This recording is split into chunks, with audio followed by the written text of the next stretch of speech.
Welcome all. இந்த வீடியோவில் Saturday lunch prepare பண்ணேன். ஸோ அந்த வீடியோ வந்து உங்கள் கூட ஷேர் பண்ணியிருக்கேன். அப்போது செஞ்ச சில சின்ன சின்ன வேலைகள் மட்டும் ஷேர் பண்ணியிருக்கேன், எடுத்த கிளிப்ஸ் மட்டும்.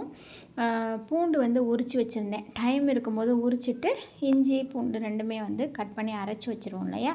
ஸோ அதுக்காக உரித்து வச்சுருந்தேன். பெருங்காயத்தூள் வந்து நீங்கள் எப்படி யூஸ் பண்ணுவீங்க அப்படின்னு முடிஞ்சால் கமெண்ட்டில் சொல்லுங்கள். நான் வந்து எப்படி யூஸ் பண்ணுறேன் அப்படின்றத உங்கள் கூட ஷேர் பண்ணிக்கிறேன். இது கரெக்டாக என்ன அப்படின்றது எனக்கு தெரியல. நிறைய வந்து சொல்லுவாங்க, இந்த தூள் பெருங்காயம்லாம் இருக்குல்ல, அது உண்மையாகவே தூள் பெருங்காயம் இல்லை. அதில் நிறைய வந்து மிக்சிங்லாம் ஆட் பண்ணுவாங்க, கோதுமை மாவு அந்த மாதிரி மாவெல்லாம் ஆட் பண்ணி வச்சுருக்காங்கன்ற மாதிரி சொல்லுவாங்க. பட் தூள் பெருங்காயம் நம்ம யூஸ் பண்ணும்போதுமே வந்து வாசம் அந்த அளவுக்கு வரதில்லை. இப்போல்லாம் யூஸ் பண்ணுறதில்ல. இந்த எல்ஜி அந்த மாதிரி பிராண்டட் பெருங்காயத்துலலாம். ஸோ எனக்கு வந்து இப்போ இந்த கட்டி பெருங்காயம் இருக்கு இல்லையா, கட்டியாக கிடைக்கும். அதை வாங்கிட்டு நமக்கு வந்து ஒரு நல்ல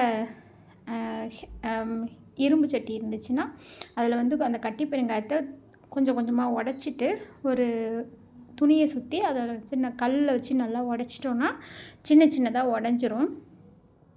ஸோ அதை வந்து அந்த சட்டியில் போட்டு நல்லா ஹீட் பண்ணிவிட்டு இளஞ்சூடுன்னு சொல்லுவாங்கள்ல, அதாவது லைட்டாக சிம்மில் வச்சுட்டு ஹீட் பண்ணிவிட்டு பெருங்காயத்தை நல்லா வறுத்துட்டு மிக்சியில் போட்டு நல்லா அடிச்சிட்டோம் அப்படின்னா இந்த மாதிரி நமக்கு தூளாக கிடைக்கும்.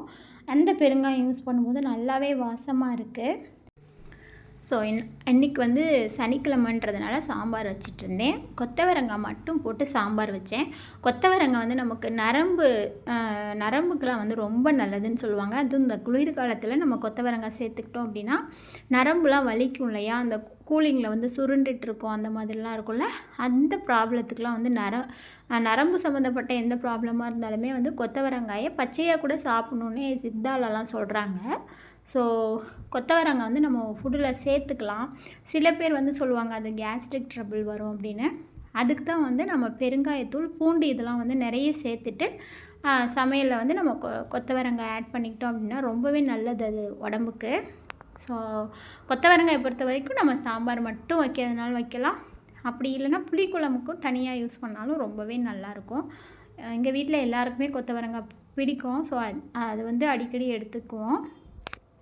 அதுவும் இந்த குளிர்காலத்தில் கை கால்லாம் வலிக்கும் இல்லையா, அந்த நரம்புலாம் கொஞ்சம் இதுவாகிட்டு, ஸோ அதுக்கு வந்து இது ரொம்ப நல்லது.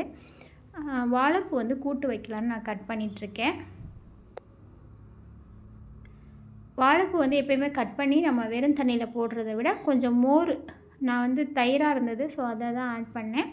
மோராக அடித்து ஆட் பண்ணோம் அப்படின்னா அதுவும் ஓகே தான். தயிராக இருந்தாலும் நல்லா பெசரி விட்டுட்டு நம்ம வந்து இந்த அந்த வாழைப்பூவை பொறுத்த வரைக்கும் ஃபீனால் இருக்குன்னு சொல்லுவாங்க. ஃபீனாலிக் காம்பவுண்டுன்னு ஒரு கெமிக்கல். ஸோ அது வந்து கருப்பாகும். ஸோ அதை அவாய்ட் பண்ணுறதுக்காக மோரில் வந்து போட்டோம் அப்படின்னா கருப்பாகாது இந்த வாழைப்பூ. எப்பயும் செய்கிற மாதிரி தான் பருப்பு போட்டு கூட்டு வச்சுட்டேன். நார்மலாக எண்ணெய் போட்டு தாளிச்சிட்டு, எண்ணெய் கடுகு உளுந்தெல்லாம் போட்டு தாளிச்சிட்டு, வரமிளகாய் தீந்துடுச்சு. ஸோ பச்சை மிளகாய் ஆட் பண்ணிக்கிட்டேன், கருவேப்பிலை, மஞ்சத்தூள் எல்லாமே, சீரகத்தூள் எல்லாமே போட்டு நல்லா வதக்கிட்டு மஞ்சத்தூளும் போட்டு வதக்கியாச்சு. இதுக்கப்புறம் நல்லா வதங்கினதுக்கப்புறம் நமக்கு பருப்பு வேக வச்சு தனியாக வச்சுருந்தேன், வெங்காயம் தக்காளிலாம் போட்டு பூண்டுலாம் போட்டு. ஸோ அந்த பருப்பு வந்து இதில் ஆட் பண்ணி கூட்டு மாதிரி ரெடி பண்ணிட்டேன்.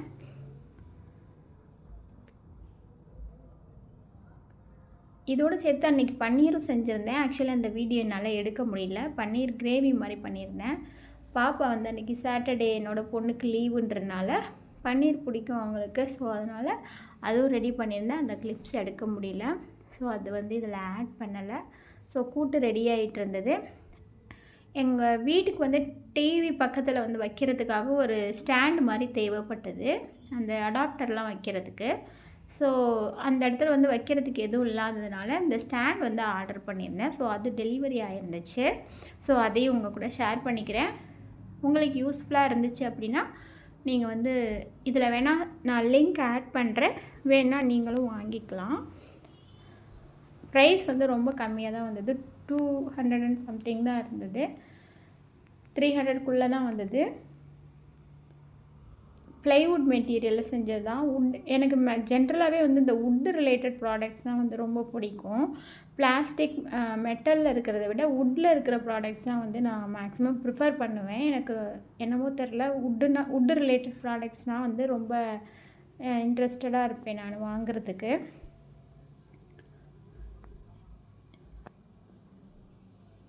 ஸோ இது வந்து எனக்கு எப்படி ஃபிக்ஸ் பண்ணுறதுன்னு தெரில. என்னோடய பொண்ணு தான் வந்து அதை கரெக்டாக ஃபிக்ஸ் பண்ணி கொடுத்தாங்க. எப்படி ஃபிக்ஸ் பண்ணணும் அப்படின்னு அட்டாச் பண்ணி. ஸோ இந்த மாதிரி தான் வரும் இது.